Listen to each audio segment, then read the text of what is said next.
പിറ്റേന്ന് ഞങ്ങൾ രാവിലെ ഒരു 6 മണിയൊക്കെ കഴിഞ്ഞിട്ടാണ് സൺറൈസ് കാണാൻ വേണ്ടിയിട്ട് പോയത്. എൻ്റെ ലൈഫിൽ ഫസ്റ്റ് ടൈമാണ് ഇത്ര ബ്യൂട്ടിഫുൾ ആയിട്ടുള്ളൊരു സൺറൈസ് കാണുന്നത്. സൺറൈസ് മാത്രമല്ല കേട്ടോ, അതിന് ചുറ്റുമുള്ള വ്യൂ തന്നെ കാണാൻ നല്ല അടിപൊളിയാണ്. എത്ര കണ്ടാലും മതിയാവില്ല. ആ വൈറ്റ് കളറിൽ കാണുന്നതൊക്കെ മഞ്ഞാണ്.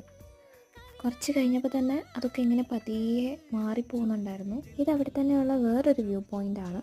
ഇവിടെ നിന്ന് നോക്കിയാലും ഒരുപാട് മലകളും കുറേ ബിൽഡിങ്സും കുഞ്ഞു കുഞ്ഞു വീടുകളൊക്കെ ആ താഴ്വാരത്തിൽ ഇങ്ങനെ കാണാൻ പറ്റും.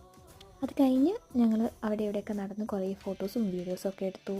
രാവിലത്തെ ബ്രേക്ക്ഫാസ്റ്റ് കഴിച്ചു. എന്തായാലും ബാംഗ്ലൂർ സ്റ്റേ ചെയ്യുന്നവർ ഒരിക്കലെങ്കിലും ഇവിടെ പോയിട്ട് ഇതൊക്കെ ഒന്ന് എക്സ്പീരിയൻസ് ചെയ്യണം. വീക്ക് ഡേയ്സിൽ പോകാനായിരിക്കും ഞാൻ കുറച്ചും കൂടി പ്രിഫർ ചെയ്യുന്നത്. കാരണം ക്രൗഡ് കുറച്ച് കുറവായിരിക്കും വീക്കെൻഡ്സിനെക്കാളും കൂടുതൽ. എന്നാൽ ഇങ്ങനെ റഷ് ഇല്ലാണ്ട് നമുക്ക് കുറേ സൈറ്റ് എക്സ്പ്ലോർ ചെയ്യാനൊക്കെ പറ്റും. അപ്പോൾ വേഗം പോയിട്ട് ചാനൽ സബ്സ്ക്രൈബ് ചെയ്തോ.